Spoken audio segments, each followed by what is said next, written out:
मैं 500 साल से पहाड़ों में छिपा हुआ था और इतने समय के बाद मैं आखिरकार सेंट रेल्म की चोटी पर पहुंच गया। अपनी कामयाबी पर गर्व महसूस करते हुए मैं पहली बार घाटी से बाहर निकला और सीधे एक 10,000 साल पुराने डेमन लॉर्ड से टकरा गया। अपने जमाने के दो सबसे ताकतवर जीवों के तौर पर हमने एक ऐसी लड़ाई लड़ी जिससे आसमान और अंधेरा हिल गया। लेकिन जब लड़ाई खत्म हो गई तो डेमन लॉर्ड अपनी मांद में वापस चला गया और रात भर अकेले रहने चला गया, जबकि मैं वहां अपनी टूटी हुई तलवार पकड़े खड़ा था और डर से कांप रहा था। उस पल मैं सच में सोचने लगा कि क्या मुझसे जुड़ा सिस्टम किसी छोटी दुनिया से आया है?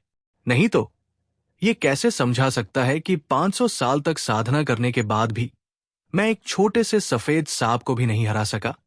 समस्या का पता चलने के बाद मैंने साधना पूरी तरह छोड़ने और बस एक आलसी जिंदगी जीने का फैसला किया।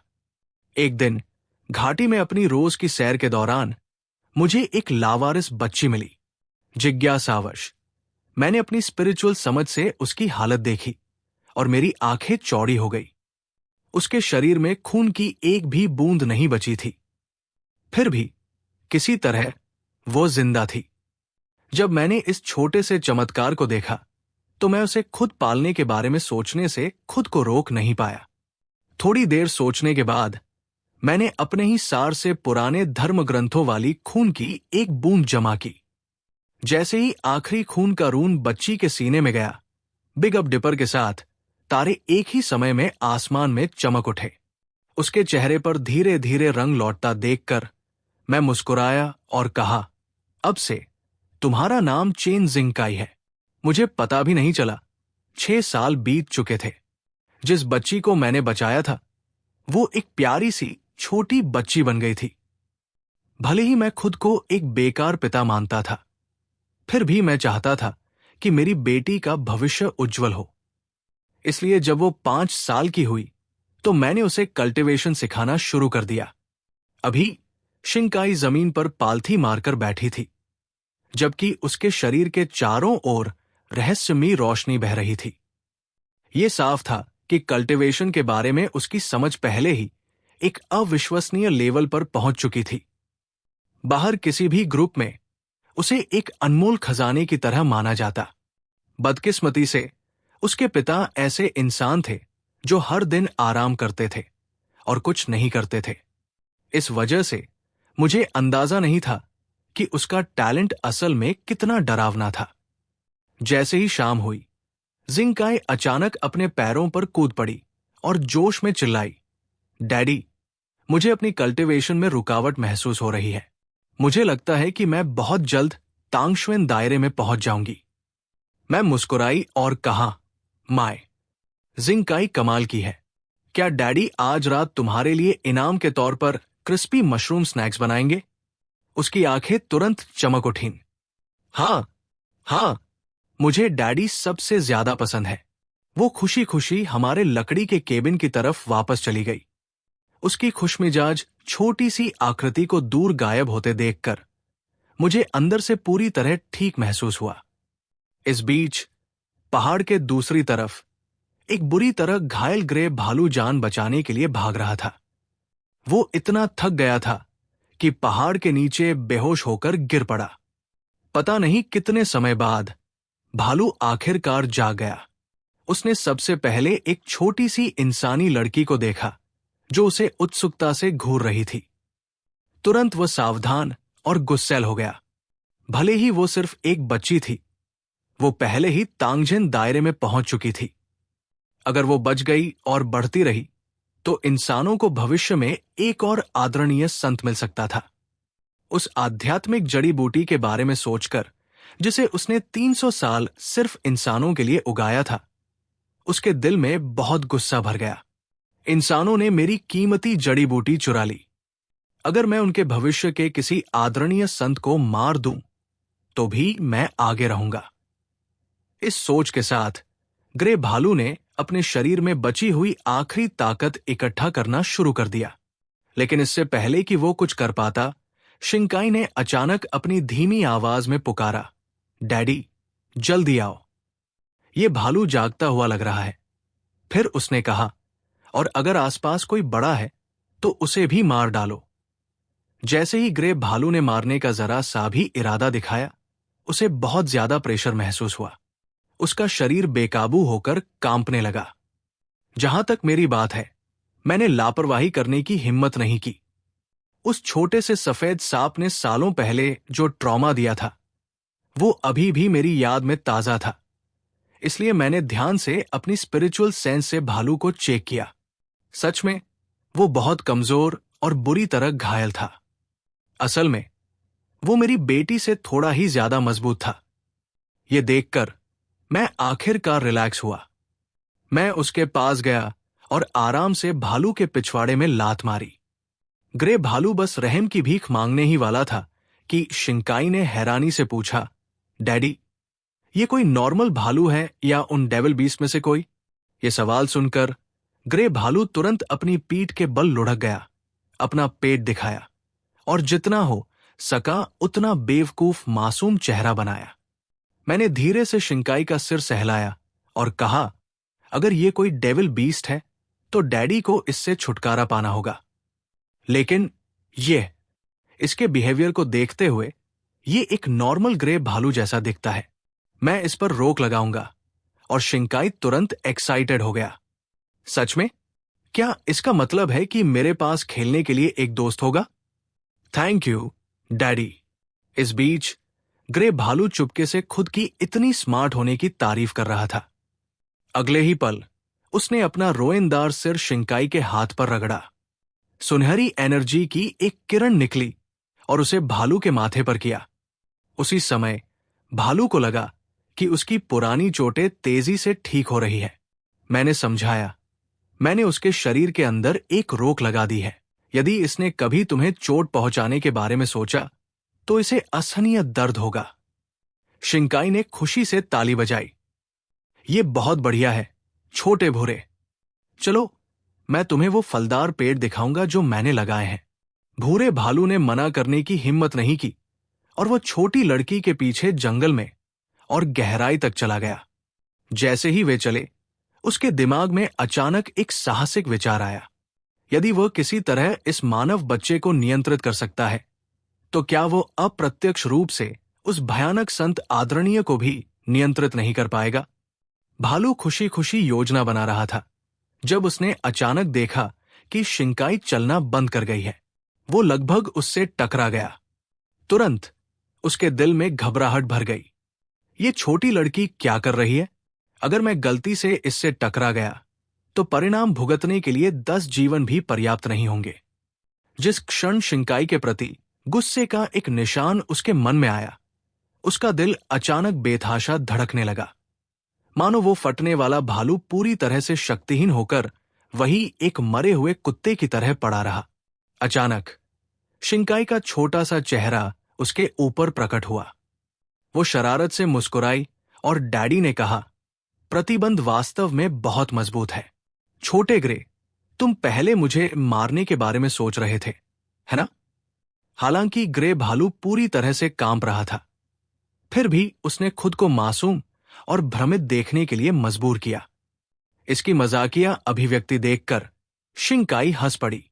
छोटे ग्रे, अगर मैंने आपको पहले कई बार नहीं रोका होता तो क्या आपको लगता है कि मेरे पिताजी ने आपको टुकड़ों में काट दिया होगा?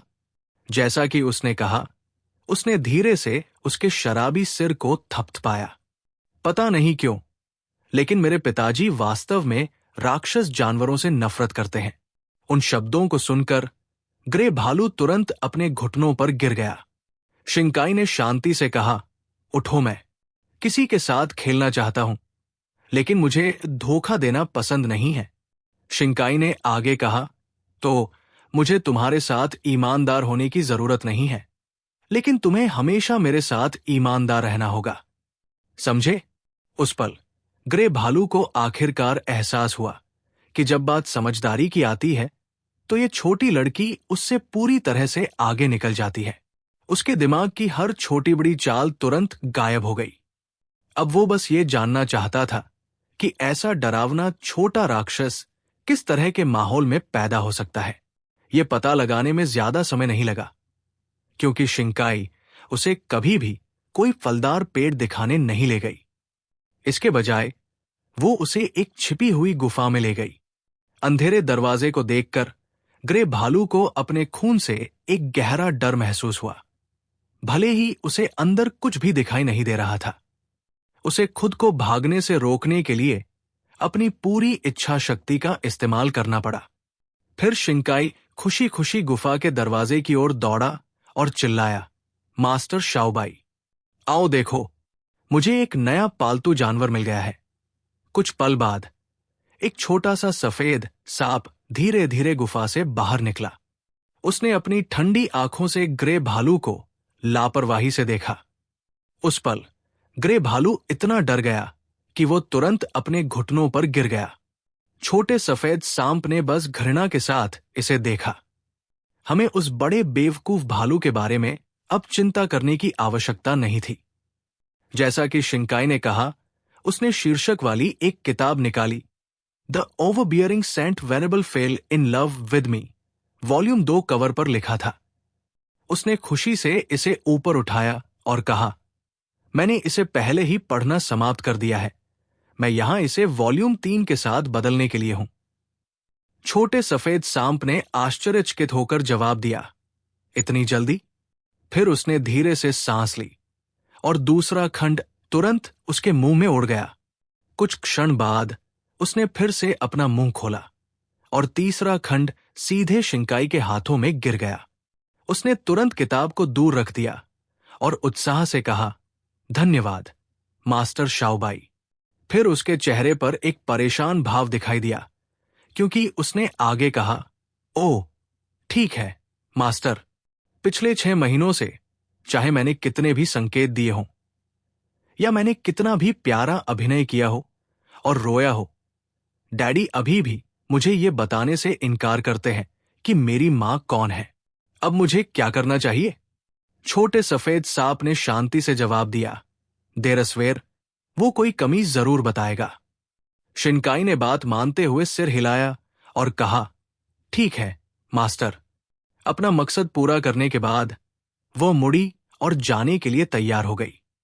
जैसे ही उसने अपने शिष्य को जाते देखा, छोटा सफेद सांप अचानक एक बहुत ही खूबसूरत औरत में बदल गया। उसका नाम जी होंगली था। सच तो यह है कि विंड डेमन वैली लौटने के बाद उसे पहले ही कुछ समझ आ गया था। उस समय वो इसलिए नहीं हारी थी क्योंकि वो कमजोर हो गई थी, बल्कि इसलिए कि मैं बहुत ज्यादा ताकतवर था। इस एहसास ने उसके अंदर एक गहरी जिज्ञासा जगा दी थी। इसलिए उसने चुपके से मुझे देखना शुरू कर दिया। लेकिन उसने कभी उम्मीद नहीं की थी कि अचानक मेरी एक बेटी होगी। और भी अजीब बात यह थी कि उसने मेरे आसपास कभी किसी औरत का कोई निशान नहीं देखा था। इससे उसकी जिज्ञासा और बढ़ गई। आखिरकार वो और खुद को रोक नहीं पाई और खुद शिंकाई के पास गई। कुछ ही समय में 2 अकेली लड़कियां, एक जवान और एक बूढ़ी, बहुत करीब आ गई। जी होंगली ने न केवल शिंकाई को साधना में गाइड किया, बल्कि उन नॉवेल को भी शेयर किया जो उसने सालों में इकट्ठा किए थे। उनकी एक बातचीत के दौरान जी होंगली ने यूं ही मेरे डाउ साथी के बारे में अपनी जिज्ञासा जाहिर की। 6 साल की शिंकाई ने तुरंत उसकी छाती थपथपाई और वादा किया कि वो उसकी जांच करेगी। उसके कुछ समय बाद मुझे लगने लगा कि कुछ बहुत अजीब लग रहा है। जब भी मैं शिंकाई को घाटी में घुमाने ले जाता था और हमें एक डाल पर 2 पक्षी एक साथ बैठे दिखते थे, तो वो तुरंत उनकी तरफ इशारा करके कहती थी, डैडी देखो, वे दोनों पक्षी एक साथ कितने खुश लग रहे हैं। बेशक मैं समझ सकता था कि वो कुछ इशारा कर रही है। बार बार ऐसी ही सिचुएशन होने के बाद मुझे शक होने लगा कि शिंकाई मुझसे कुछ छिपा रही है। अपनी बेटी की सेफ्टी की चिंता में मैंने चुपके से पता लगाने का फैसला किया।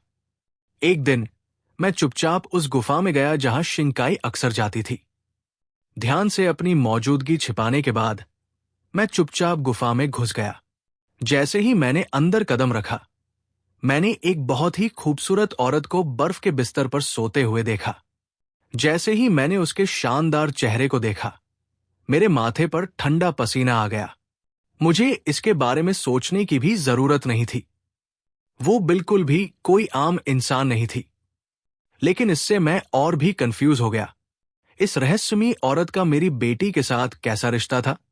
सवालों और बेचैनी से भरा हुआ मैं बिना कोई आवाज किए चुपचाप गुफा से बाहर निकल गया। पिछले साल मैं घाटी में फूल तोड़ते समय मास्टर जियाओ बाई से मिला। शिंकाई ने मासूमियत से बताया, मास्टर जियाओ बाई कमाल की है।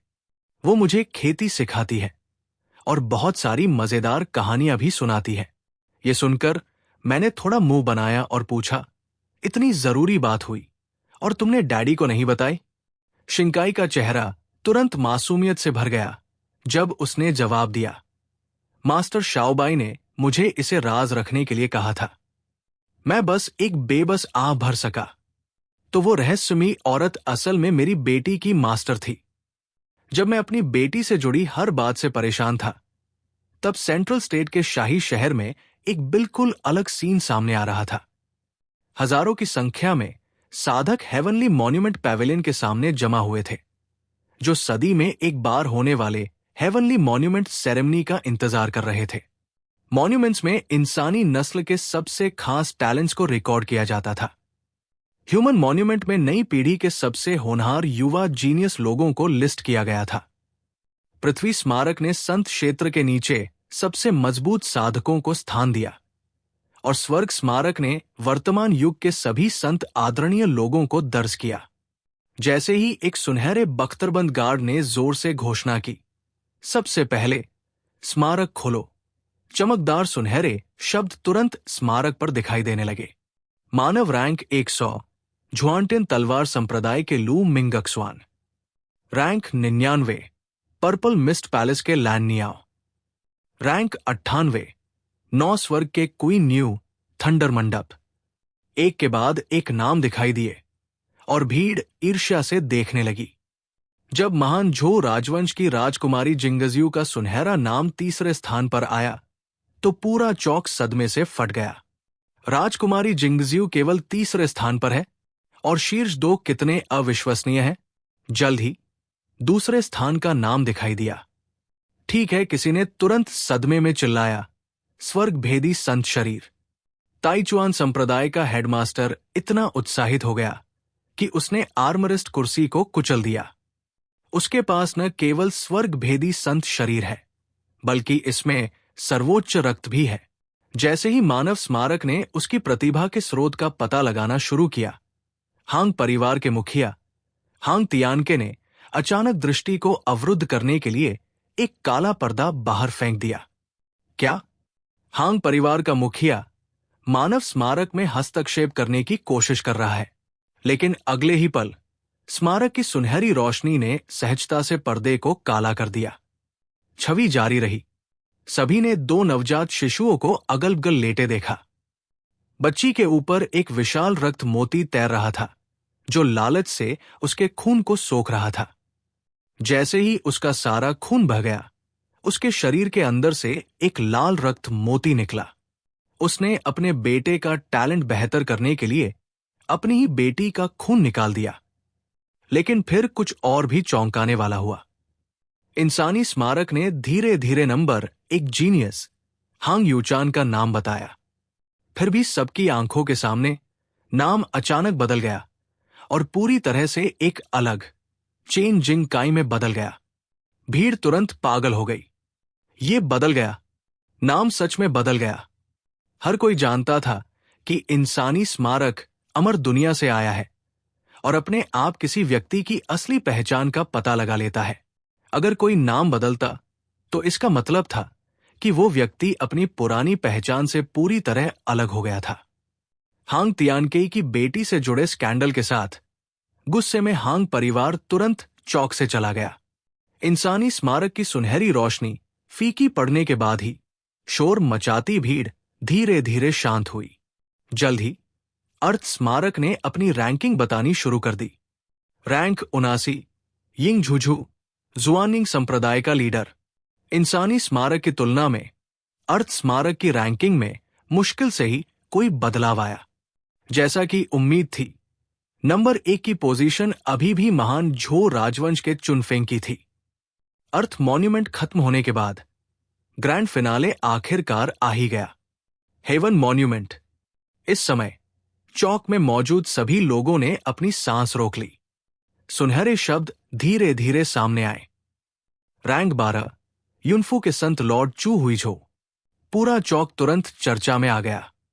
चू हुईझो लगभग 3000 सालों में अकेले ऐसे इंसान थे जो संत की दुनिया में पहुंचे थे। आखिरी रैंक पर होना अपने आप में कोई हैरानी की बात नहीं थी। दिक्कत यह थी कि पिछली सेरेमनी में उन्हें 11वीं रैंक मिली थी। सबके मन में एक डरावना ख्याल आने लगा। जैसे जैसे जाने पहचाने नाम एक के बाद एक आते गए, माहौल भारी होता गया।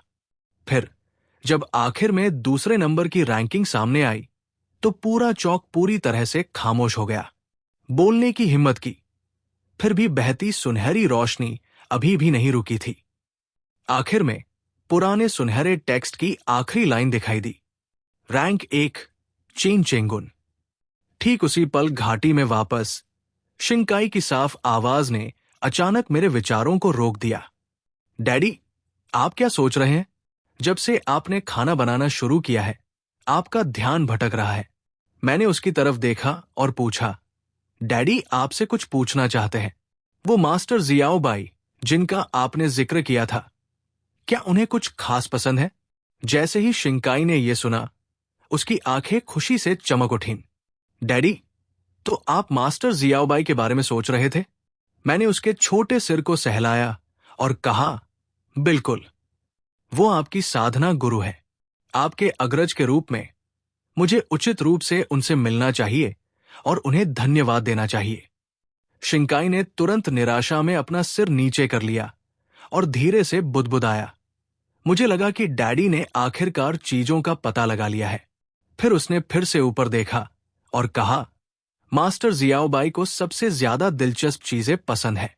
पिछली बार जब मैंने उन्हें एक टिड्डे का खिलौना दिखाया था जो मैंने बनाया था, तो वो बहुत खुश हुई थी। ये सुनकर मैं चुपचाप सोचने लगा। अचानक मेरे दिमाग में एक अच्छा विचार आया। अगली सुबह जब मैं शिंकाई को उसके गुरु से मिलने ले जा रहा था, युनझो के ऊपर एक बूढ़ा आदमी एक उड़ती हुई तलवार पर खड़ा था, जिसके हाथ में एक रक्तलाल जेड पत्थर था। वो किसी चीज की जगह को महसूस कर रहा था। एक क्षण बाद उसने दिशा बदल दी। जैसे ही उसकी आवाज गूंजी, गुफा के सामने अचानक एक सुंदर सी शख्सियत दिखाई दी। हालांकि ये सिर्फ दूसरी बार था जब मैंने उसे देखा था, फिर भी मैं दोबारा देखे बिना नहीं रह सका। लेकिन उन 2 नजरों के बाद मेरे दिल में एक अजीब सा एहसास हुआ।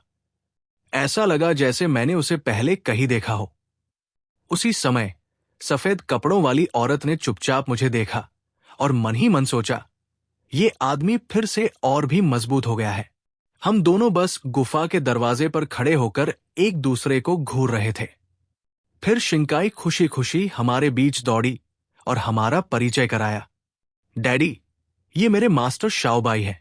मैंने प्यार से अपने हाथ जोड़े और कहा, आज मैं यहां खास तौर पर अपनी बेटी को पढ़ाने के लिए आपको धन्यवाद देने आया हूं। बोलते हुए मैंने एक लकड़ी का चेसबोर्ड निकाला। ये छोटी सी चीज मैंने खुद बनाई है। ये थोड़ी अजीब हो सकती है, लेकिन मुझे उम्मीद है कि आपको ये पसंद नहीं आएगी। जब मैंने उसे ध्यान से चेसबोर्ड हटाते देखा तो मेरे दिल की चिंता आखिरकार कम हो गई। लेकिन फिर अचानक एक और ख्याल आया, क्या उसे पता चल गया होगा कि मैं पहले चुपके से गुफा में घुसा था?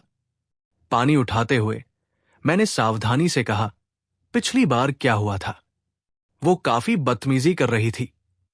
इससे पहले कि मैं आगे कुछ कह पाता, उसने तुरंत जवाब दिया, समझाने की जरूरत नहीं है। जब तुमने मुझे पहले ही पहचान लिया है, तो चलो ऐसा मान लेते हैं कि वो घटना कभी हुई ही नहीं। उसके जवाब से मेरा दिल तुरंत धड़क उठा। तो उसे सच में पता चल गया था कि मैं चुपके से गुफा में घुस गया था। हालांकि उसके लहजे से लग रहा था कि वो इस मामले को आगे बढ़ाने में दिलचस्पी नहीं ले रही थी। इसलिए मैंने जल्दी से उसकी बात मानी और कहा, तुम बिल्कुल सही हो। उस समय मेरा कोई बुरा इरादा नहीं था। उसने सिर हिलाया। हम दोनों एक दूसरे को देखकर मुस्कुराए, इस बात से बिल्कुल अनजान कि हम दो और बिल्कुल अलग चीजों के बारे में बात कर रहे थे। काफी देर और बात करने के बाद मैं आखिरकार उठा और जाने के लिए तैयार हो गया। इस बीच ऊपर आसमान में वूबो नाम का एक बूढ़ा आदमी 6 साल पहले की घटनाओं को याद कर रहा था। उस समय परिवार के मुखिया ने उसे मरती हुई जवान औरत को हमेशा के लिए गुफा के अंदर छोड़ने का आदेश दिया था। हालांकि किंगझो में एक गुमनाम घाटी से गुजरते समय ठंडी हवा ने ऊपर आसमान में वूबो को असलियत में वापस ला दिया। उसने आगे देखा और अपनी यात्रा जारी रखने से पहले खुद से कुछ बुदबुदाया। 2.5 घंटे बाद वो आखिरकार विंडेमन वैली पहुंच गया। उसने अभी कुछ ही कदम उठाए थे कि अचानक पास की एक झाड़ी से सरसराहट की आवाज आई। वुबो ने तुरंत अपनी तलवार पकड़ ली और लड़ाई के लिए तैयार हो गया। कुछ ही क्षण बाद एक विशाल ग्रे भालू अचानक झाड़ियों से बाहर कूद पड़ा, लेकिन इससे पहले कि वुबो कुछ प्रतिक्रिया दे पाता, भालू पलट गया और जितनी तेजी से भाग सकता था भागने लगा। वुबो तुरंत एक झपट्टा के साथ उसके सामने आ गया। ग्रे भालू ने इतनी जोर से ब्रेक लगाए कि उसकी नाक लगभग उसकी तलवार की नोक को छू गई। वुबो ने उसे घूरा और ठंडे स्वर में कहा, मैं एक आखिरी बार पूछूंगा, क्या आप चेन शिंकाई नाम के किसी व्यक्ति को जानते हैं? तभी उसके पीछे से अचानक एक शांत आवाज आई। अगर मैंने सही सुना तो क्या आपने अभी चेन शिंकाई नाम लिया था? मैंने उसकी तरफ देखा और उसने जवाब दिया, तुम मेरी जमीन पर खड़े हो, मेरे भालू का पीछा कर रहे हो और मेरी बेटी का नाम चिल्ला रहे हो। अब तुम पूछ रहे हो कि मैं कौन हूं। जैसे ही वुबो ने यह सुना, उसकी आंखें चमक उठीं। तुम्हारी बेटी? अच्छा, इससे चीजें आसान हो जाती है। बिना एक और शब्द कहे उसने अपनी तलवार मेरी ओर घुमाई, लेकिन तलवार मेरे शरीर से 3 इंच दूर ही टुकड़ों में बिखर गई।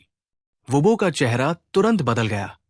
इससे पहले कि वो कुछ और सोच पाता, उसने तुरंत एक निषिद्ध खजाना फेंक दिया, जो एक दीर्घायु क्षेत्र के साधक को मारने के लिए पर्याप्त शक्तिशाली था। लेकिन मैंने बस अपनी उंगलियां चटकाई। खजाना हवा में अनगिनत टुकड़ों में फट गया। वुबो पीछे की ओर लड़खड़ाया और अविश्वास में चिल्लाया, ये असंभव है। आप वास्तव में कौन हैं? मैंने शांति से उसकी ओर देखा और कहा, अभी भी मेरे प्रश्न का उत्तर नहीं दिया गया है। ये महसूस करते हुए कि स्थिति वुबो की क्षमता से बहुत दूर थी, तुरंत अपने हाथों को सम्मानपूर्वक बना लिया। मैं परिवार के मुखिया के आदेश पर हांग परिवार के वंश के सदस्य को खोजने आया था। उसका तुम्हारे होंग परिवार से कोई लेना देना नहीं है। वुबो का चेहरा उदास हो गया। ऐसा कहने से पहले तुम्हें ध्यान से सोचना चाहिए, उसने कहा। उसने एक क्रिम्सन कमांड टोकन निकाला। यह होंग परिवार के पुरखों का बनाया हुआ स्वर्ग तोड़ने वाला ऑर्डर है। एक बार एक्टिवेट होने पर होंग परिवार का हर एक्सपर्ट तुरंत पहुंच जाएगा। 1000 मील के अंदर सब कुछ राख हो जाएगा। मैंने टोकन की तरफ इशारा किया और गो ने कहा, आगे बढ़ो, इसे एक्टिवेट करो। देखते हैं कि यह सच में इतना शानदार है या नहीं। वुबो गुस्से से हंसा। ठीक है, जब तुम मौत ढूंढ रहे हो तो मुझे दोष मत दो। उसने अपनी सारी असली एनर्जी टोकन में डाल दी और उसे आसमान में फेंक दिया। टोकन तुरंत लाल रोशनी की एक लकीर बन गया, जो स्वर्ग की ओर जा रही थी। इससे पहले कि वो बहुत दूर जा पाता, अचानक उसके ऊपर एक बड़ा काला हाथ दिखाई दिया। हाथ मुट्ठी में बंद हो गया और उसने टोकन को तुरंत कुचल दिया। वुबो मुंह खोले खड़ा रहा। उसका जबड़ा लगभग जमीन से टकरा गया। उस पल उसे आखिरकार कुछ डरावना महसूस हुआ। उसके सामने खड़ा जवान आदमी एक संत था।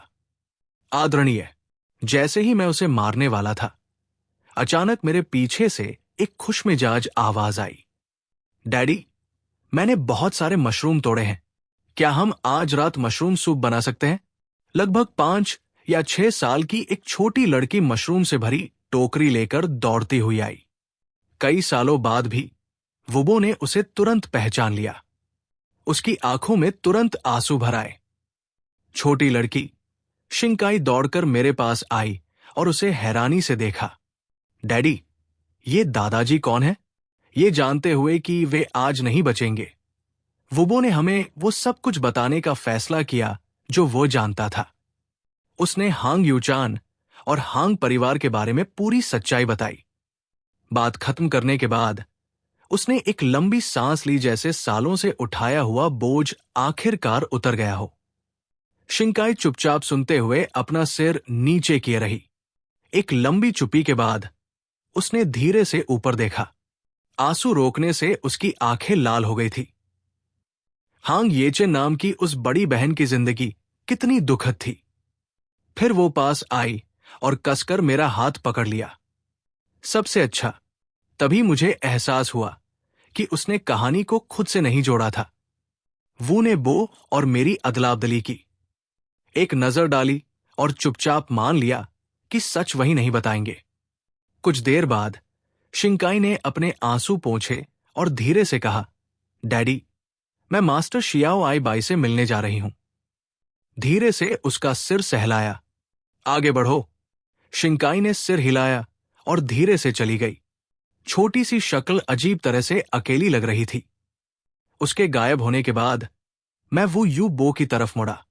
आज मर जाना चाहिए था, लेकिन 6 साल पहले तुमने जो मेहरबानी दिखाई थी, उसकी वजह से उसे जीने का मौका दिया। मैं तुम्हें छोड़ दूंगा। तुम्हारे पास 2 रास्ते हैं। पहला, मैं तुम्हें अभी मार देता हूं। दूसरा, मैं तुम पर एक रोक लगाता हूं और तुम शिंकाई की देखभाल करने के लिए इस घाटी में रहो। इसे उसके उस घटिया पिता के पापों का प्रायश्चित समझो। वुबो ने एक सेकंड भी नहीं झिझका। मैंने रुककर उस बच्चे की देखभाल करने का फैसला किया है जिसे मैं याद करता हूं। अपना हाथ उठाया और उसके माथे को छुआ। उसके अंदर एक रोक लगा दी। शाम को वुबो ने देखा कि शिंकाई आंगन में अकेली उदास खड़ी है। वो पास गया और धीरे से पूछा, क्या हुआ? शिंकाई कुछ देर चुप रही। बोल रहा हूं। मुझे सच में समझ आ गया। मैं हांग यूचान हूं, है ना? मैंने ना समझने का नाटक किया क्योंकि मैं नहीं चाहती थी कि डैडी सोचें कि मैं उनकी असली बेटी नहीं हूं। वू बो ने जल्दी से यंग को दिलासा दिया, मिस, ऐसा मत सोचो। ये बूढ़ा नौकर साफ देख सकता है कि तुम्हारे पिता सच में तुम्हारी परवाह करते हैं। तुम चाहे किसी की भी बेटी के तौर पर पैदा हुई हो, तुम हमेशा उनके दिल में उनकी बच्ची रहोगी। ये बातें सुनकर शिंकाई को तुरंत बहुत अच्छा लगा। उसका मूड बेहतर होता देख वू बो ने जल्दी से बात बदल दी। वैसे यंग मिस, मुझे अभी भी तुम्हारे पिता का नाम नहीं पता। शिंकाई ने तुरंत गर्व से सीना फुला लिया। मेरे डैडी का नाम चेन चांगान है। जैसे ही वू बो ने यह सुना, उसका मुंह फिर से चौड़ा हो गया। उस दिन दूसरी बार उसका जबड़ा लगभग जमीन पर गिर गया। जिस व्यक्ति ने यंग मिस को गोद लिया था, वो असल में स्वर्ग के स्मारक पर नंबर 1 संत था, चेन चांगान। अगली सुबह मैंने मुश्किल से आंगन में कदम रखा ही था कि सिस्टम की आवाज अचानक मेरे कानों में पड़ी। हेड, डेली साइन इन सफल रहा। इनाम 30 साल की साधना। अतिरिक्त इनाम सर्वोच्च अमर कला, अवतार अवतार। मेरी आंखें तुरंत उत्साह से चमक उठीं। बिना समय बर्बाद किए मैंने एक अवतार बनाया। इतने सालों तक पहाड़ों में छिपे रहने के बाद अचानक मेरा मन किया कि दुनिया देखने के लिए एक ट्रिप पर जाऊं। उसी समय गुफा के अंदर जी होंगली के असली शरीर ने अचानक बर्फ पर आराम करते हुए अपनी आंखें खोली। वो धीरे से उठी और सोचने लगी। 10,000 साल से उसने सच में नहीं देखा कि दुनिया कैसे बदल गई है। हवा में हाथ हिलाने के साथ ही एक क्लोन धीरे धीरे उसके सामने आ गया। जाओ, मेरे लिए दुनिया घूमो। 2.5 दिन बाद, लगभग 1000 मील का सफर करने के बाद, मेरा अवतार एक छोटी सी सराय में पहुंचा। अच्छा खाना खाने के बाद मैंने अपना बिल चुकाने के लिए हाथ बढ़ाया। फिर मैं जम गया। मैं इतने लंबे समय से पहाड़ों में छिपा हुआ था कि मैं पूरी तरह से भूल गया था कि इस दुनिया में लोगों को पैसे की जरूरत होती है। पास खड़े वेटर ने तुरंत अजीब सा चेहरा दिखाया।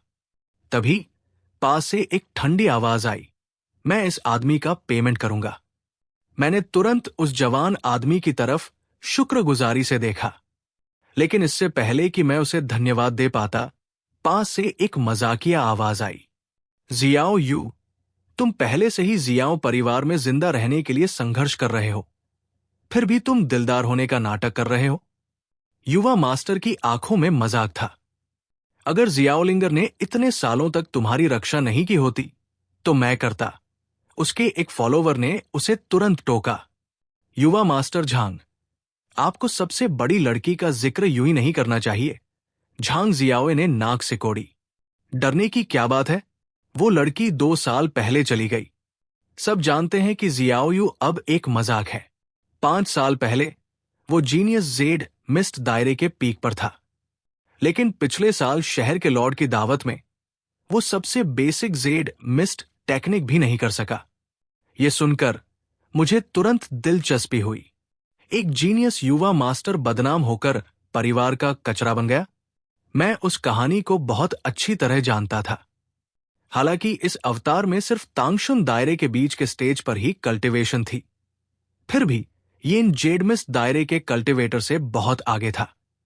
इसलिए मैंने सीधे झांग जियाओए की तरफ देखा और जोर से कहा, जिस तरह से तुम्हें दूसरों का मजाक उड़ाने में मजा आता है वो घिनौना है। झांग जियाओए का चेहरा तुरंत ठंडा हो गया। बिना किसी हिचकिचाहट के उसने सीधे मुझ पर एक हमले का जादू फेंका, लेकिन अगले ही सेकंड में मैं एक झटके के साथ अपनी मूल स्थिति से गायब हो गया। युवा मास्टर ने मुझे घूरा और चिल्लाया, तुम कौन हो? तुम उस हारे हुए की मदद क्यों कर रहे हो? मैंने अपना सिर हिलाया और उत्तर दिया, नहीं, नहीं, नहीं। सबसे पहले इस छोटे भाई ने मेरे भोजन का भुगतान किया। दूसरा, लोगों को हर समय हारा हुआ कहना बंद करो। क्या आपने कभी कहावत नहीं सुनी है, नदी के पूर्वी तट पर 30 साल, पश्चिमी तट पर 30 साल? कभी भी किसी गरीब युवक को धमकाना नहीं चाहिए। ये कहने के बाद मैं बस उसे सबक सिखाने वाला था कि एक काले वस्त्र वाला प्रबंधक अचानक हमारे बीच प्रकट हुआ। रुको, वो चिल्लाया, झेंग परिवार, जियो परिवार, क्या तुम दोनों नगर स्वामी के नियमों को भूल गए हो? तनावपूर्ण माहौल तुरंत कम हो गया। युवा मास्टर झांग ने जियाओयू को क्रूरता से घूरा और उपहास किया। ये कहकर वो अपने फॉलोअर्स के साथ चला गया। उनके जाने के बाद जियाओयू और मैं साथ में सराय के बाहर चले गए। जाने से पहले उसने आदर से झुककर मुझसे कहा, और कहा, किसी गरीब जवान आदमी को कभी परेशान मत करना। मैं ये बातें याद रखूंगा, सर। फिर वो मुड़ा और अकेला चला गया। जैसे ही मैंने उसकी पीठ को दूर जाते देखा, मेरी नजर उसकी उंगली में पहनी सादी दिखने वाली ब्रॉन्ज रिंग पर पड़ी। मेरे दिमाग में तुरंत एक आइडिया आया। अगर मैं भविष्य में किसी हीरो को तब रिक्रूट कर पाता जब वो अभी भी जवान और स्ट्रगल कर रहा हो, तो क्या भविष्य में मेरा रिटायरमेंट पूरी तरह से सिक्योर नहीं होगा? ये सोचकर मैंने तुरंत एक इनविजिबिलिटी स्पेल किया और उसके पीछे चला गया।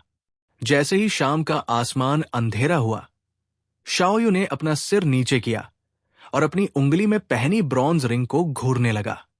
मास्टर याओ, वो आदमी बुरा इंसान नहीं लग रहा था। अचानक सफेद धुंध की एक किरण रिंग से बाहर निकली और जल्दी से एक बूढ़े आदमी की आत्मा का आकार बन गई। वो अच्छा है या बुरा, ये कहना मुश्किल है, मास्टर याओ ने जवाब दिया, लेकिन वो बहुत रहस्यमयी है, खासकर जब हम सराय से निकले। उसकी नजरें साफ तौर पर उस कांसे की अंगूठी पर टिक गई जहां मैं छिपा हुआ था। हो सकता है कि उसे मेरे होने का पता पहले ही चल गया हो। जियाओयू हैरान लग रहा था, लेकिन क्या तुमने नहीं कहा था कि लंबी उम्र के दायरे से नीचे कोई भी मास्टर तुम्हें नहीं पहचान सकता? याओ ने गंभीरता से सिर हिलाया। इसीलिए मैं परेशान हूं। इस इंसान की गहराई का अंदाजा नहीं लगाया जा सकता। मैं भी उसकी असली साधना को नहीं देख सकता। जियाओयू चुप हो गया। अचानक मास्टर याओ के चेहरे के भाव बदल गए। कोई आ रहा है। उनका शरीर तुरंत धुंध में बदल गया और रिंग में गायब हो गया। कुछ पल बाद एक बूढ़ा नौकर यंग दिखाई दिया। मास्टर, परिवार के मुखिया ने आपको मीटिंग हॉल में बुलाया है। जल्द ही जियाओ परिवार के डिस्कशन हॉल में पहुंच गया। जैसे ही उसने अंदर कदम रखा, कमरे में एक ठंडी औरत की आवाज गूंजी, तो ये मेरी मंगेतर है। पूरा हॉल तुरंत शांत हो गया। जियाओ ने शांति से अपने हाथ जोड़े और मिस ने कहा, लिन, बहुत बहुत कम समय हो गया है। इससे पहले कि वो जवाब दे पाती, सफेद कपड़ों में एक जवान आदमी आगे बढ़ा। मेरा नाम बाई म्यू फेंग है, तियान्युन संप्रदाय का सच्चा शिष्य और स्मारक पर 87वें स्थान पर। इंसान की जूनियर बहन चिंग यू पहले ही संप्रदाय की इंटरसेक्ट परीक्षा पास कर चुकी है। तियान्युन, वे आज इस शादी के एग्रीमेंट को कैंसिल करने के लिए यहां आए थे। उसी समय शियाओयू के दादा आगे बढ़े। एक पीक ओरिजिन रियल्म एक्सपर्ट का प्रेशर तुरंत हॉल में भर गया। यंग मास्टर बाई, ये सगाई लिन परिवार के मुखिया ने खुद अरेंज की थी। साल अगर इसे रद्द करना है तो लिन परिवार के मुखिया को खुद आना चाहिए। बाई मुफांग गर्व से मुस्कुराया। मैं वर्तमान तियान्युन संप्रदाय के गुरु का निजी शिष्य हूं। मेरे पीछे किंगजो के सबसे मजबूत संप्रदायों में से एक खड़ा है। क्या आप कह रहे हैं कि मेरी स्थिति दूसरे दर्जे के परिवार के मुखिया से भी कम है? जियो परिवार के सदस्यों के भाव तुरंत बदसूरत हो गए। तब जियो यू के दादा ने उसे देखा और यू पूछा, आपको क्या लगता है, यदि आप इस सगाई रद्द करने से इनकार करते हैं तो हमारा जियो परिवार उनसे अंत तक लड़ेगा? यह सुनकर जियो यू ने चुपके से अंदर ही अंदर उपहास किया। वो जानता था कि उसके दादा किस तरह के व्यक्ति थे।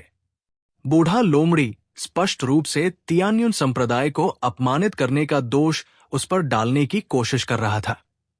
चूंकि वे वो खेल खेलना चाहते थे, इसलिए उसने उनके लिए एक और भी बड़ा गड्ढा खोदने का फैसला किया। बाई म्यू फेंग को सीधे देखते हुए जियो यू ने जोर से घोषणा की, मैं सगाई रद्द करने से सहमत हूं, लेकिन मेरी एक शर्त है। सभी ने उसकी ओर देखा। अब से 10 साल बाद मैं खुद तियान्युआन के ग्रुप में जाऊंगा और मिस लिन को चैलेंज करूंगा। अगर मैं जीत गया तो मुझे इनाम के तौर पर उनके सिर पर फीनिक्स का सुनहरा हेयरपिन चाहिए। जैसे ही उसने बोलना खत्म किया, बाई म्यू फेंग ने अपनी असली एनर्जी एक्टिवेट कर दी। उसके सामने तुरंत एक उड़ने वाली तलवार आ गई। हम जुआ खेलने जा रहे हैं, चलो इसे मजेदार बनाते हैं। ये तलवार ब्राइट मून 1000 ऑटम्स मुझे मेरे गुरु ने स्पिरिट क्लाउड पीक पर चढ़ने के बाद गिफ्ट में दी थी। ये एक टॉप ग्रेड उड़ने वाली तलवार है। अब से 10 साल बाद अगर तुम जीतते हो तो तलवार तुम्हारी होगी। अगर तुम हारते हो तो मुझे जियो फैमिली का शुआंटियन कॉलरॉन चाहिए। जियो फैमिली के सदस्यों ने तुरंत रंग बदल लिया। जुआंटियन कॉलरॉन उनके परिवार की नींव थी। लेकिन इससे पहले कि कोई उसे रोक पाता, जियो यू ने अपनी उंगली काट ली। उसका खून लाल रोशनी में बदल गया और आसमान में उछल गया। डील के बाद, तियान्यान ग्रुप के जाने के बाद, जियो यू के दादा तुरंत गुस्से से भड़क गए। बेवकूफ बदमाश, आपको जियाओ परिवार के खजाने को दाव के रूप में इस्तेमाल करने की अनुमति किसने दी? जियाओ यू ने शांति से उत्तर दिया, दादाजी, चिंता न करें, मुझे पता है कि मैं क्या कर रहा हूं। फिर वो मुड़ा और बाएं लौट रहा था। अपने छोटे और जर्जर आंगन की ओर जियाओ यू ने मास्टर याओ की आवाज रिंग से आती सुनी। शाबाश बच्चे, आपने पूरे जियाओ परिवार को अपने रथ से बांध दिया। जियाओ यू ने एक लापरवाह मुस्कान प्रकट की। तो क्या? मेरे पास वैसे भी खोने के लिए कुछ नहीं बचा है। अगर मैं जीत गया तो यह बहुत बड़ा लाभ होगा। अगर मैं हार गया तो मैं हार गया अचानक, कुछ भी नहीं। उसके पीछे से एक ठहाका आया। जियाओ यू तुरंत घूम गया और मुझे वहां अपनी बाहों को पार किए हुए खड़ा देखा। सतह पर मैं शांत और रहस्यमय दिख रहा था। हालांकि अंदर से मैं पागलों की तरह हंस रहा था। ये एकदम सही था। एक टूटी हुई सगाई, रिंग में रहने वाले एक रहस्यमय बूढ़े दादा और बदला लेने के लिए एक गिरा हुआ प्रतिभाशाली व्यक्ति। प्रत्येक नायक बफ इस बच्चे पर पहले से ही ढेर था। शाओयू ने सावधानी से पीछे कदम रखा, जबकि चुपके से अपनी उंगलियों के बीच 3 जहरीली चांदी की सुइयों को पकड़े हुए था। मैं मुस्कुराया और आराम किया। कहा, फिर मैंने एक जेड की बोतल निकाली और उसे उसकी ओर फेंक दिया। ये तुम्हारी चोटों में मदद करेगा। जेड की बोतल ने शाओयू के हाथों में आने से पहले हवा में एक सुंदर चाप बनाया। जिस क्षण उसने इसे खोला, मास्टर याओ की हैरान आवाज अंदर से कांप उठी। अंगूठी, ये एक नौ क्रांति वाली आत्मा पुनर्स्थापना की गोली है। ये मांस को फिर से उगा सकती है और मरते हुए लोगों को पुनर्जीवित कर सकती है। जब मैं अपने चरम पर था, तभी इस गोली को परिष्कृत करने में मेरी सफलता दर 30% भी नहीं थी। जियाओयू दंग रह गया। ऐसा कीमती उपहार, इसे स्वीकार नहीं कर सकता, कुछ भी नहीं देखकर। उसकी प्रतिक्रिया, मैंने जानबूझकर एक रहस्यमय अभिव्यक्ति प्रस्तुत की। जियाओयू, क्या तुम मेरे शिष्य बनने को तैयार हो? मास्टर याओ ने तुरंत उसे चेतावनी दी। आदमी की पहचान अज्ञात है, सावधान, ये एक जाल हो सकता है। इस बार जियाओयू ने चेतावनी को अनदेखा कर दिया। आखिरकार मैं ही वो था जिसने उसके अंदर लगभग बुझी हुई आग को फिर से सुलगाया था। गुरु, प्लीज इस चेले का प्रणाम स्वीकार करें। मैंने उसे इतनी जल्दी रोकने के लिए हाथ उठाया। सबसे पहले तुम्हें एक टेस्ट पास करना होगा। यहां से 1000 मील पूरब में एक अनजान घाटी है। मैं तुम्हारा इंतजार करूंगा। अगर तुम 3 दिन में वहां पहुंच गए तो मैं तुम्हें ऑफिशियली अपना चेला मान लूंगा। जैसे ही मैंने बोलना खत्म किया, मेरा शरीर अनगिनत रोशनी के बिंदुओं में बदल गया और गायब हो गया। जियाओयू की आंखें चौड़ी हो गई। एक अवतार, ये एक महान, सबसे बड़ी अमर तकनीक है। इस गुरु का बैकग्राउंड जरूर बहुत खास है। उसने अपनी मुट्ठियां कसकर भींच ली। चाहे कुछ भी हो, मुझे ये टेस्ट पास करना ही होगा। उसी रात वो चुपके से शहर से भाग गया। जियाओ परिवार में वापस उसके गायब होने की खबर जियाओयू के दादा तक पहुंच गई। जियाओ युआन शान ने गुस्से से अपने हाथ में चाय का कप कुचल दिया। बेकार के मूर्खों का झुंड। 3 शैडो गार्ड खराब मेरिडियन वाले एक अपाहिज पर नजर नहीं रख सकते थे। हेड स्टीवर्ड डर के मारे कांपते हुए जमीन पर घुटनों के बल बैठ गया। फिर जियाओ युनशान ने ठंडे अंदाज में ऑर्डर भेजा, छिपे हुए गार्ड्स को तुरंत बाहर निकालो। काले कपड़े पहने आदमी ने अपनी तलवार उठाई और शियाओ यू पर तान दी। परिवार के मुखिया ने अपना ऑर्डर दिया है, जिंदा हो या मुर्दा, हम तुम्हें वापस ला रहे हैं।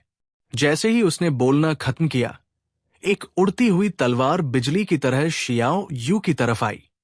हमला होता देख शियाओ यू तेजी से एक तरफ हो गया और दवा की एक बोतल हवा में फेंक दी।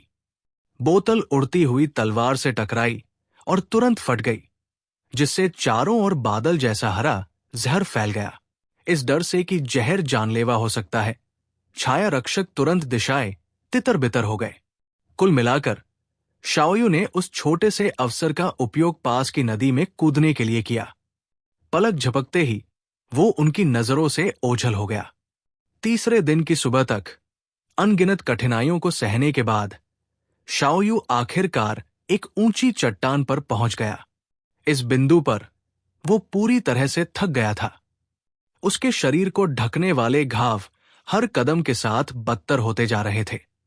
यदि मास्टर याओ ने यात्रा के दौरान अपनी शेष आध्यात्मिक ऊर्जा से उसकी रक्षा नहीं की होती, तो स्थिति कहीं अधिक खतरनाक होती। घाटी अंतर्दृष्टि में थी। तभी मास्टर याओ की कमजोर आवाज केड अंगूठी से सुनाई दी। पिछले 10 वर्षों में मैंने जो ऊर्जा संग्रहित की थी, वो पूरी तरह से समाप्त हो गई है। यहां से आप अपने दम पर हैं। जियाओयू ने अपने दांत पीस लिए और नीचे जाने के लिए तैयार हो गया। जियाओयू की निराशा की पीठ में एक तेज दर्द फूट पड़ा। जैसे ही वो बिना किसी हिचकिचाहट के चट्टान से कूदा, उसके चेहरे पर यह दर्द झलक उठा। उसके चारों तरफ हवा गरज रही थी। मास्टर याओ ने अपनी आखिरी ताकत का इस्तेमाल करके धुंध का एक काला बादल बनाया, जिसने जियाओयू के गिरने की गति धीमी कर दी। छपाक, जियाओयू फूलों के एक खेत में जा गिरा। क्या ये अंत है? अपनी धुंधली दृष्टि से उसने एक छोटी लड़की को अपनी ओर आते देखा। भाई, क्या आपको चोट लगी है? जियाओयू ने जवाब देने की कोशिश की, लेकिन इससे पहले कि वो एक भी शब्द कह पाता, सब कुछ अंधेरा हो गया और वो बेहोश हो गया। घाटी के प्रवेश द्वार पर छाया रक्षक उसके पीछे नीचे कूदने की तैयारी कर रहे थे जब वे अचानक जम गए। बेहोश जियाओयू के पास एक बूढ़ा आदमी और एक छोटी लड़की खड़े थे। इससे भी महत्वपूर्ण बात यह है कि बूढ़ा आदमी एक भयानक दबाव छोड़ रहा था, जिसने उन्हें पूरी तरह से अभिभूत कर दिया। सबसे पहले उसने एक प्यारा सा चेहरा देखा जो उसे घूर रहा था। बड़े भाई, आप जाग गए हैं, शिंकाई ने खुशी से कहा। जिस पल जियाओयू ने मुझे पास में खड़ा देखा, वो बिस्तर से उठा और अपनी चोटों के बावजूद जमीन पर घुटनों के बल बैठ गया। मास्टर, कृपया इस शिष्य का प्रणाम स्वीकार करें। इस नए शिष्य को देखकर मुझे काफी संतुष्टि हुई। फिर मेरी नजर उसकी उंगली में पहनी कांसे की अंगूठी पर गई। जैसे ही मैंने अंगूठी के अंदर सोई हुई आत्मा को देखा, मेरे दिमाग में अचानक एक विचार आया। मैंने अपना हाथ उठाया। इससे पहले कि झाओ यूं कुछ कह पाता, कांसे की अंगूठी हवा में उड़ गई। मास्टर याओ बुरे इंसान नहीं है, झाओ यूं घबराकर चिल्लाया। मुझे पता है, मैंने शांति से जवाब दिया। फिर मैंने अपनी असली एनर्जी सर्कुलेट करना शुरू कर दिया। खाली हवा में मैंने धीरे धीरे एक इंसानी शरीर का आकार बनाया। उसी समय मैंने ध्यान से मास्टर याओ की आत्मा को उसकी ओर गाइड किया। रोशनी के अनगिनत बिंदु एक साथ इकट्ठा हो गए। धीरे धीरे लंबे कपड़े पहने एक बुजुर्ग आदमी का शरीर ठोस हो गया। मास्टर याओ ने अचानक अपनी आंखें खोली और हैरानी से अपने हाथों को देखा। हवा से शरीर बनाना, क्या यही किसी संत की शक्ति है? उन्होंने तुरंत सिर झुकाया। शुक्रिया संत आदरणीय, मुझे दूसरा जीवन देने के लिए। मास्टर याओ और शाओयू दोनों के हैरान चेहरे देखकर मुझे मन ही मन खुशी हुई। जैसा कि उम्मीद थी, ये अभी भी हीरो की यात्रा का शुरुआती दौर था। शक्ति का एक छोटा सा प्रदर्शन उन्हें चुप कराने के लिए काफी था। फिर मैंने शाओयू को एक छोटी चीनी मिट्टी की बोतल दी। ये जीवन बनाने की गोली है। आपके मेरिडियन बुरी तरह खराब हो गए हैं, इसे लो और थोड़ा आराम करो। ये कहकर मैं शिंकाई के साथ कमरे से बाहर निकल गया। कई दिन बीत गए। लाइफ क्रिएशन पिल लेने के बाद शाओयू की ताकत बहुत बढ़ गई। वो हर दिन 9 हेवंस थंडर मैनुअल को कल्टीवेट करने में बिताता था, जो मैंने उसे सिखाया था। एक दोपहर लंच के बाद मैं आराम से रॉकिंग चेयर पर लेटा हुआ झपकी ले रहा था। तभी सिस्टम ने अचानक बात की। डिंग, सिस्टम अपडेट पूरा हुआ। होस्ट ने सक्सेसफुली एक डिसाइपल एक्सेप्ट कर लिया है। पेट ट्रेनिंग फंक्शन अनलॉक हो गया। सिस्टम इंटरफेस तुरंत बदल गया और एक नया आइकन दिखाई दिया। क्यूरियस होकर मैंने इसे खोला और ध्यान से डिटेल्स पढ़ी। कुछ पल बाद मैं पूरी तरह से हैरान रह गया। ये सो कॉल्ड पेट ट्रेनिंग फंक्शन असल में मेरे डिसाइपल को पेट्स की तरह ट्रीट कर सकता था। इससे भी जरूरी बात यह है कि एक बार जब कोई डिसाइपल कुछ ग्रोथ माइलस्टोन तक पहुंच जाता, तो सिस्टम द्वारा दिए जाने वाले रिवॉर्ड्स मेरी ताकत को तुरंत दोगुना करने के लिए काफी होते। मेरी आंखें एक्साइटमेंट से चौड़ी हो गई। अगर ऐसा है, तो क्या मैं डिसाइपल को एक्सेप्ट करते रहने से इनविंसिबल नहीं हो जाऊंगा? जैसे ही ये ख्याल आया, मैंने तुरंत एक और अवतार बनाया।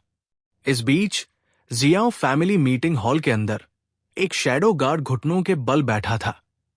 जमीन, परिवार के मुखिया, कृपया हमें माफ करें। घाटी की रखवाली करने वाला बूढ़ा व्यक्ति दीर्घायु क्षेत्र में कम से कम आधा कदम था। हम वास्तव में कुछ नहीं कर सकते थे। जियो युआन शान ने मेज पर जोर से मारा और गरजा, बकवास। कौन सा दीर्घायु क्षेत्र विशेषज्ञ घाटी की रक्षा करने के लिए खुद को नीचे रखेगा? आप स्पष्ट रूप से बहाने बना रहे हैं। तभी बाहर से जल्दबाजी में कदमों की आहट गूंजी। भाई शियाओ यू कहाँ है?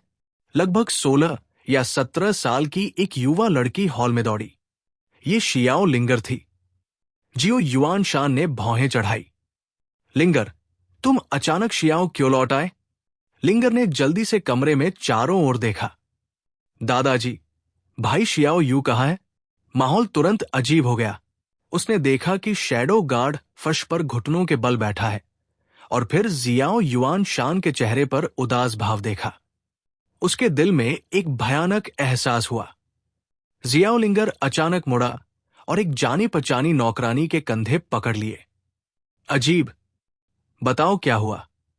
नौकरानी ने अपना सिर नीचे किया और कांपती आवाज में जवाब दिया, मिस यंग मास्टर जियाओयू, उसे तियान्युन के पंथ के लोगों ने अपनी सगाई कैंसिल करने के लिए मजबूर किया था। जियाओ लिंगर ने ध्यान से अपने कपड़ों से एक खूबसूरती से बना लकड़ी का डिब्बा निकाला और उसे अपने हाथों में कसकर पकड़ लिया। अंदर एक जीवन बनाने वाली गोली थी। दादाजी ने कहा था कि ये गोली खराब मेरिडियन को फिर से बना सकती है और किसी भी छिपी हुई चोट को ठीक कर सकती है। उसने धीरे से फुसफुसाया। क्षितिज की ओर देखते हुए उसकी आंखें धीरे धीरे लाल हो गई।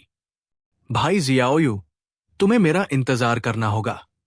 2 साल पहले उसने जियाओयू की साधना ठीक करने में मदद करने के लिए हर मुमकिन तरीका आजमाया था, लेकिन कुछ भी काम नहीं आया। आखिर में वो घर छोड़कर अपने दादाजी से मदद लेने के लिए दक्षिणी बंजर जमीन तक गई। लेकिन अब जब वो आखिरकार लौट आई थी तो सब कुछ बदल गया था।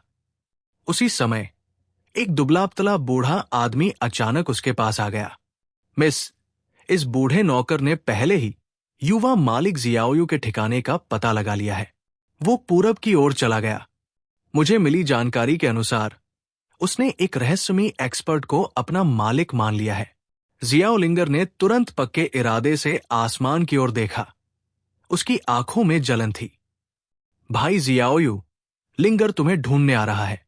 इस बीच घाटी छोड़ने के बाद मेरा अवतार उत्तर की ओर यात्रा करता रहा। हर बार जब मैं किसी छोटे शहर से गुजरता तो मैं किस्मत के नए बच्चों की तलाश करता। बदकिस्मती से किसी एक को ढूंढना समुद्र में सुई ढूंढने जैसा था। आखिर में मैं इसे किस्मत पर ही छोड़ सकता था। एक दिन मैं किंगयांग शहर की ईस्टर्न मार्केट स्ट्रीट पर पहुंचा। मैंने यूं ही एक साधारण लकड़ी की टेबल लगाई और भविष्य बताने वाला बनने का नाटक करने लगा। पूरा दिन शांति से बीत गया। एक भी व्यक्ति मेरा शिष्य बनने की जरूरतों को पूरा नहीं कर पाया। जैसे ही मैं निराश होकर सामान पैक करने की तैयारी कर रहा था, अचानक एक आदमी मेरी टेबल के सामने रुका। सर, क्या आप मुझे एक कैरेक्टर पढ़ने में मदद कर सकते हैं? ऊपर देखने पर मैंने लगभग 15 साल का एक जवान आदमी देखा। पता नहीं क्यों उसे देखते ही मेरा दिल जोर से धड़कने लगा। तुम मुझे कौन सा कैरेक्टर पढ़ाना चाहोगे? लड़के ने ब्रश उठाया और कागज पर हान कैरेक्टर लिखा। ठीक उसी पल सिस्टम ने मेरे दिमाग में उसका स्टेटस पैनल दिखाया। उसकी डेस्टिनी वैल्यू 100 थी, एक परफेक्ट स्कोर। मेरे पहले शिष्य शियाओ यू की भी डेस्टिनी वैल्यू सिर्फ 85 थी। मेरा दिमाग तुरंत पूरी स्पीड से काम करने लगा। एक पल सोचने के बाद मैंने आखिरकार अपना भविष्य बताना शुरू किया। यह कैरेक्टर जोरदार तरीके से शुरू होता है, लेकिन आखिरी स्ट्रोक बहुत अचानक खत्म हो जाता है। इससे पता चलता है कि तुम्हें जल्द ही मुश्किलों का सामना करना पड़ सकता है। हानियों के हावभाव तुरंत बदल गए। लगभग अनजाने में उसने अपने कपड़ों के अंदर छिपी जेड लौकी को छुआ। मेरी आंखों ने तुरंत उस छोटी सी हरकत पर ध्यान दिया। ऐसा लग रहा था कि किस्मत की इस बच्ची को पहले ही अपना मौका मिल गया था। मैंने शांति से जारी रखा, लेकिन चिंता करने की कोई जरूरत नहीं है। इस कैरेक्टर का स्ट्रक्चर ऊपर से टाइट और नीचे से ढीला है। यह सफलता से पहले मुश्किल को दिखाता है। तुम्हारी किस्मत बताती है कि कोई भला करने वाला आएगा और इस मुसीबत से उबरने में तुम्हारी मदद करेगा। एक बार जब तुम इस मुश्किल से बच जाओगे तो तुम्हारा भविष्य अनलिमिटेड होगा। ये शब्द सुनकर हान्यू आखिरकार शांत हो गया। आपके गाइडेंस के लिए धन्यवाद, सर। उसने अपना सिर नीचे किया और अपनी जेब में हाथ डाला। मुझे कितना देना है? लेकिन तुम पर। जब उसने फिर ऊपर देखा तो मैं पहले ही जा चुका था, एक अंधेरे कोने में छिपा हुआ, जहां कोई मुझे नहीं देख सकता था। मैं चुपचाप उसे सोचते हुए देख रहा था। किस्मत की ऐसी संतान को बस शिष्य बनने के लिए मजबूर नहीं किया जा सकता था। इससे सिर्फ नाराजगी पैदा होगी। अगर मैं उसका गुरु बनना चाहता था तो मुझे पहले उसकी किस्मत में लिखा हुआ उसका भला करने वाला बनना होगा। जैसे ही हान यूं धीरे धीरे चला गया, मेरी बातों से अभी भी हैरान था। मैं चुपचाप उसके पीछे पीछे एक इनविजिबिलिटी स्पेल का इस्तेमाल करते हुए चला गया। उसी समय हेवनली सीक्रेट्स पेवेलियन के अंदर एक घंटी जोर से बजी, जिससे पूरी बिल्डिंग हिल गई। एक उलझे हुए चेहरे वाले बुजुर्ग आदमी ने एक अधेड़ उम्र के कल्टीवेटर को बुलाया। अमर आर्टिफैक्ट रैंकिंग अपडेट कर दी गई है। 10वीं रैंक वाली चीज, स्वर्ग को कंट्रोल करने वाली जेड गॉड, सामने आई है। बोलते हुए उसने अधेड़ उम्र के आदमी को एक पीला कागज फेंका। इसमें वो लगभग जगह लिखी है जहां आर्टिफैक्ट दिखाई दिया था। जाकर पता करो। याद रखना, अगर आर्टिफैक्ट किसी बड़े ग्रुप, किसी ताकतवर परिवार या महान जो रॉयल परिवार के हाथ में है तो दखल न दे। अधेड़ उम्र का आदमी पूछने से पहले झिझक गया, क्या होगा अगर ये किसी साधक के हाथ लग गया? भटकते हुए बूढ़े ने अपनी आंखें सिकोड़ ली। अगर ये कोई भटकता हुआ साधक है तो खुद ही फैसला कर लो।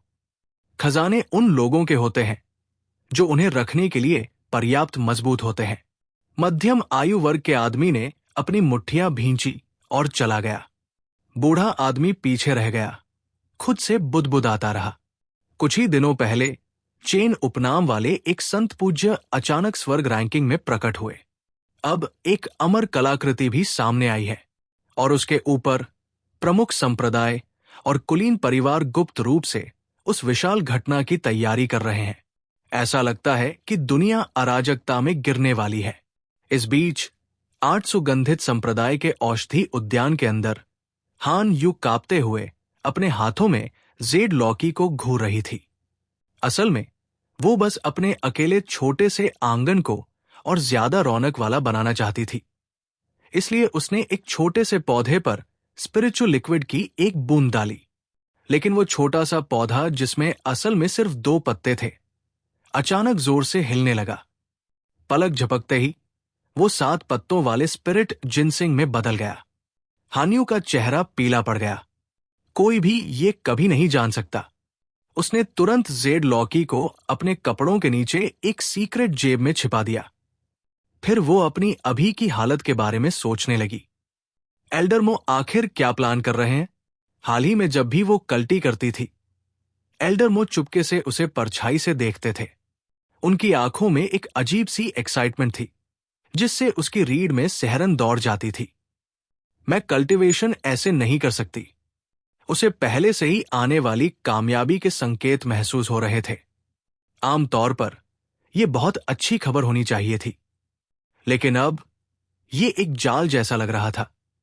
वो इस एहसास से छुटकारा नहीं पा सकी कि जिस पल वो आगे बढ़ेगी कुछ भयानक होगा। अचानक उसे किंगयांग शहर में मिले ज्योतिषी की बातें याद आ गई। एक भला करने वाला उसने बेबसी से फुसफुसाया, तुम कहाँ हो? चाकू पहले से ही मेरी गर्दन पर है। उसे ये नहीं पता था कि उसका तथाकथित भला करने वाला इस समय उसके कमरे की ऊपर वाली छत पर खड़ा था। हान यू को धीरे धीरे सोते हुए देखकर मैं थोड़ा मुस्कुराया, जैसा कि एक बच्चे की किस्मत से उम्मीद थी। उसने पहले ही देख लिया था कि एल्डरमो कुछ छिपा रहे हैं, लेकिन अगर हीरो ने अकेले ही सारी प्रॉब्लम सॉल्व कर ली तो मैं दूसरा चेला कैसे बनाऊंगा? रात की हवा धीरे धीरे आंगन में बह रही थी। अगले ही पल मैं चुपचाप हान यू के बिस्तर के पास आ गया। सो रही लड़की को देखकर मैंने थोड़ी माफी वाली मुस्कान दी। फिर मैंने एक उंगली से उसके माथे को हल्के से छुआ। सच्ची एनर्जी की एक धारा चुपचाप उसके एनर्जी सागर में घुस गई, जिससे उसे सोते समय अपनी ब्रेक थ्रू का आखिरी स्टेज पूरा करने में मदद मिली। उसके बाद मैं एक बार फिर गायब हो गया। पीछे सिर्फ उसकी हल्की सांसें रह गई।